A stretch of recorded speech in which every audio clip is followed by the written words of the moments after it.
Hello दोस्तों, नमस्कार। आप सभी का हार्दिक स्वागत है आपके अपने YouTube channel target with Jakhar में। हमने जो सीरीज स्टार्ट की थी उसका आज हम पार्ट 7 करने वाले हैं, जिसके अंदर हम टॉप 20 क्वेश्चनों को व्याख्या सहित हल करेंगे। हमने 2 दिन ऑफ रखा था ताकि आप इन प्रैक्टिस सेटों को अच्छी तरह से रिविजन कर सकें। तो चलिए चलते हैं आज के पहले क्वेश्चन पे। क्वेश्चन नंबर 1 है कि भारतीय संविधान के किस अनुच्छेद के अंतर्गत अंतर्राज्यीय परिषद इंटर स्टेट काउंसिल के गठन का प्रावधान है। Option A article 262, option B article 263, option C article 280 और ऑप्शन डी है आर्टिकल 312। तो आपको बताना है इसका सही उत्तर क्या होगा। तो इसका सही उत्तर होगा आर्टिकल 263। अगर हम इसकी स्थापना की बात करें तो इसकी स्थापना 1990 के अंदर सरकारिया आयोग के सिफारिश पर किया गया था। इसके अलावा अगर हम बात करें आर्टिकल 280 की, तो इसके अंदर वित्त आयोग का गठन किया गया है। इसके अलावा आर्टिकल 312 उसके अंदर ऑल इंडिया सर्विसेज उनकी व्याख्या की गई है। अब चलिए चलते हैं अगले क्वेश्चन पे। क्वेश्चन नंबर 2 है कि बेसनगर या विदिशा का हेलियोडोरस स्तंभ किस शासक के शासनकाल से संबंधित है। ऑप्शन ए है Pushyamitra Shunga, option B Bhagabhadra, option C Gautamiputra Satakarni, option D Kanishka. तो आपको बताना है इसका सही उत्तर क्या होगा। तो इसका सही उत्तर होगा भागभद्र, जो कि शुंग वंश से संबंधित है। इसके अलावा अगर हम बात करें पुष्यमित्र शुंग, तो पुष्यमित्र शुंग है वो शुंग वंश के संस्थापक हैं। इसके अलावा गौतमीपुत्र सातकर्णी वो सातवाहन वंश से संबंधित है। इसके अलावा कनिष्क वो एक कुषाण शासक हैं। अब चलिए चलते हैं अगले क्वेश्चन पे। क्वेश्चन नंबर 3 है कि भारत की एकमात्र सक्रिय ज्वालामुखी कहाँ स्थित है। Option A Narcondam, option B Barren द्वीप, option C Minicoy, option D Car Nicobar. तो आपको बताना है इसका सही उत्तर क्या होगा। तो इसका सही उत्तर होगा बैरन द्वीप, जो कि अंडमान और निकोबार द्वीप समूह में स्थित है। अब चलिए चलते हैं अगले क्वेश्चन पर। क्वेश्चन नंबर 4 है मानव शरीर में एंटीबॉडी का निर्माण मुख्यतः कौन सी कोशिकाएं करती हैं। Option A T lymphocyte, option B lymphocyte, option C RBC, option D macrophage. तो आपको बताना है इसका सही उत्तर क्या होगा। तो इसका सही उत्तर होगा बी लिम्फोसाइट। इसके अलावा अगर हम बात करें आरबीसी की, तो आरबीसी का कार्य होता है ऑक्सीजन का परिवहन करना। अब चलिए चलते हैं अगले क्वेश्चन पे। क्वेश्चन नंबर 5 है कि मुद्रा राक्षस के लेखक कौन है। Option A Bhavabhuti, option B है Vishakha Datta, option C Banabhatta, option D है कालिदास। तो आपको बताना इसका सही उत्तर क्या होगा। तो इसका सही उत्तर होगा विशाख दत्त, जो कि एक संस्कृत का प्रसिद्ध राजनीतिक नाटक है। अब चलिए चलते हैं अगले क्वेश्चन पे। क्वेश्चन नंबर 6 है कि सैडल पीक किस केंद्र शासित प्रदेश में स्थित है। Option A Ladakh, option B Andaman एवं निकोबार द्वीप समूह, option C Lakshadweep, option D है पुडुचेरी। तो आपको बताना है इसका सही उत्तर क्या होगा। तो इसका सही उत्तर होगा अंडमान एवं निकोबार द्वीप समूह। अगर हम इसकी ऊंचाई की बात करें तो इसकी ऊंचाई है 732 मीटर। अब चलिए चलते हैं अगले क्वेश्चन पे।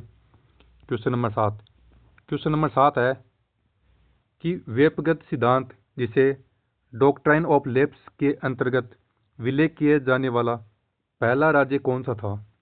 Option A Jhansi, option B Satara, option C Nagpur और ऑप्शन डी है संबलपुर। तो आपको बताना है इसका सही उत्तर क्या होगा। तो इसका सही उत्तर होगा सतारा, जिसको लॉर्ड डलहौजी ने 1848 में हड़प लिया था। अब चलिए चलते हैं अगले क्वेश्चन पे। Question number 8।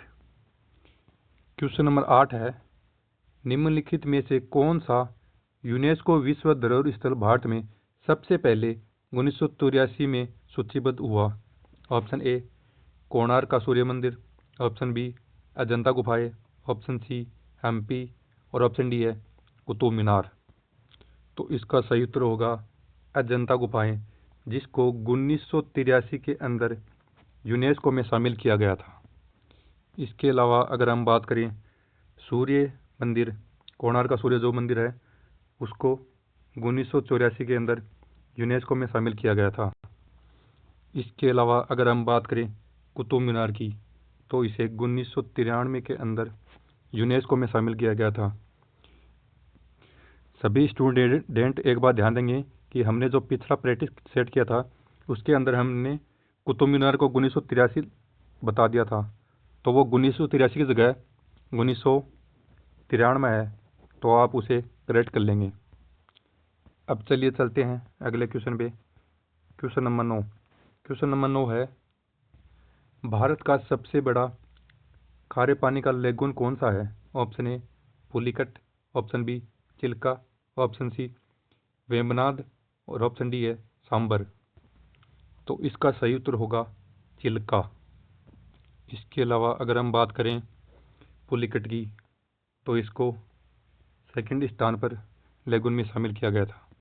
इसके अलावा हम बात करें वेम्बनाड की, तो यह भारत की सबसे लंबी झील है।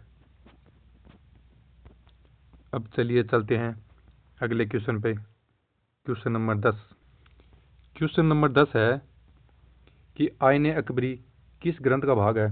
Option A Akbarnama, option B Baburnama और ऑप्शन सी है हुमायूंनामा, ऑप्शन डी तुजुक-ए जहांगीरी। तो आपको बताना है इसका सही उत्तर क्या होगा। तो इसका सही उत्तर होगा अकबरनामा। अगर आपसे पूछ लिया जाए कि अकबरनामा की रचना वह किसने की थी, तो अकबरनामा को लिखा था अबुल फजल ने।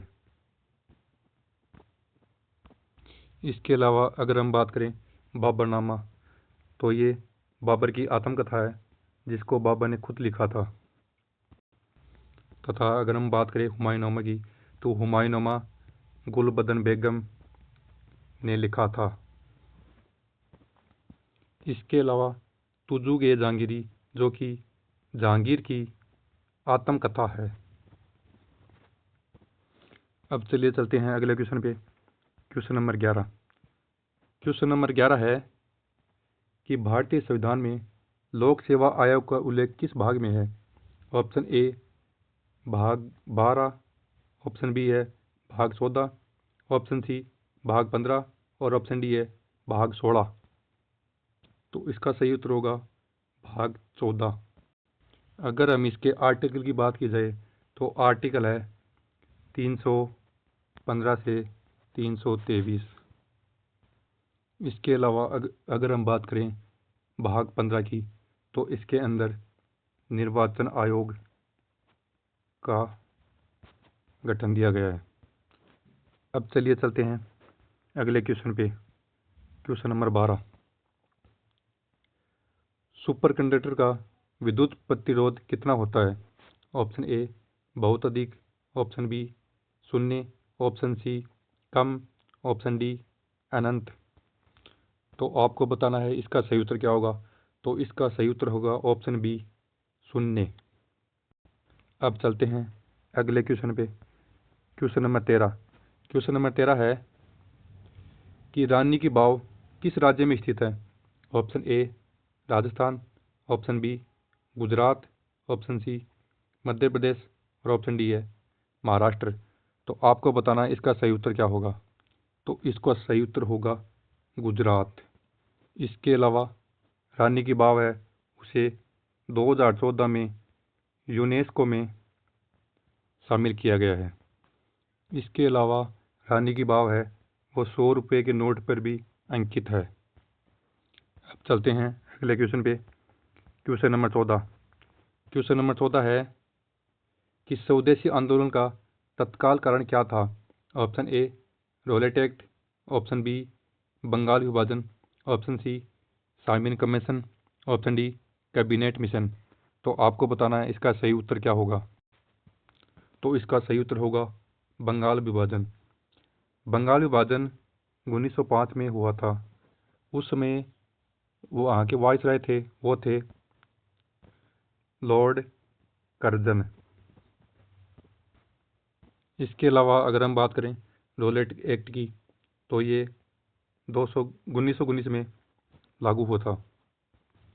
इसके अलावा साइमन कमीशन वो 1928 में भारत आया था।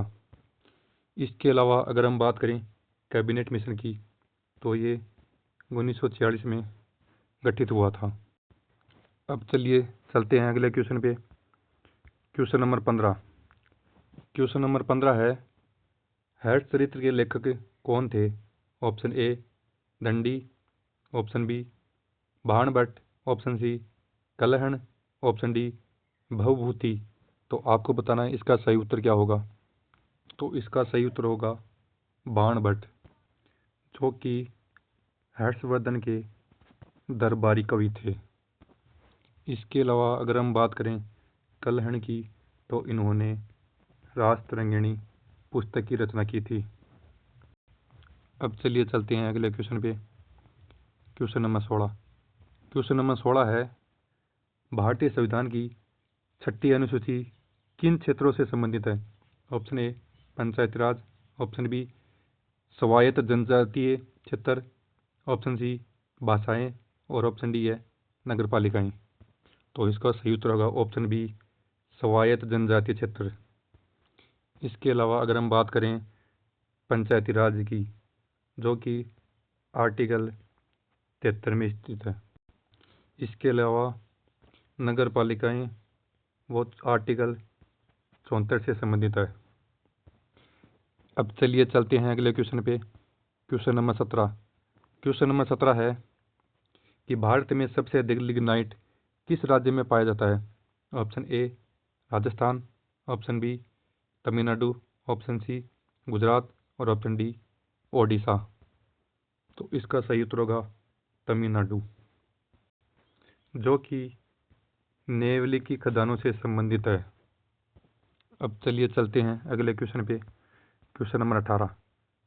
क्वेश्चन नंबर 18 है कि एटीपी जिसे एडेनोसिन ट्राइफॉस्फेट का निर्माण मुख्यतः कोशिका के किस भाग में होता है? Option A ribosome, option B mitochondria, option C केंद्रक और ऑप्शन डी है लाइसोसोम। तो आपको बताना इसका सही उत्तर क्या होगा। तो इसका सही उत्तर होगा माइटोकॉन्ड्रिया। इसके अलावा अगर हम बात करें राइबोसोम तो उसे प्रोटीन का संश्लेषण होता है। इसके अलावा लाइसोसोम वो अपशिष्ट पदार्थों का पाचन करता है। अब चलिए चलते हैं अगले क्वेश्चन पे। Question number 19। क्वेश्चन नंबर 19 है कि चौसा का युद्ध 1539 किन के बीच लड़ा गया? ऑप्शन ए बाबर और इब्राहिम लोदी, ऑप्शन बी हुमायूं और शेरशाह सूरी, ऑप्शन सी अकबर और हेमू, ऑप्शन डी औरंगजेब और दारा शिकोह है।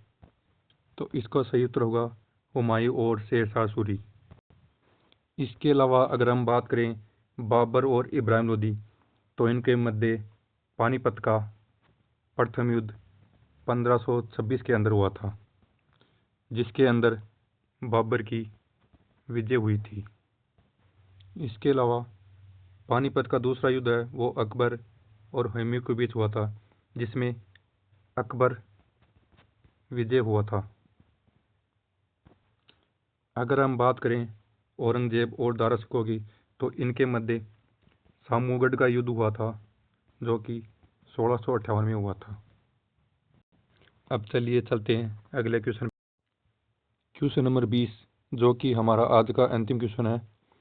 क्वेश्चन नंबर 20 है भारतीय संविधान का कौन सा अनुच्छेद राष्ट्रपति को लोकसभा भंग करने की शक्ति प्रदान करता है?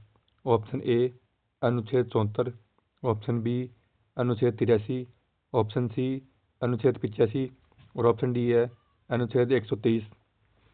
तो आपको इसका सही उत्तर बताना है। इसका सही उत्तर क्या होगा?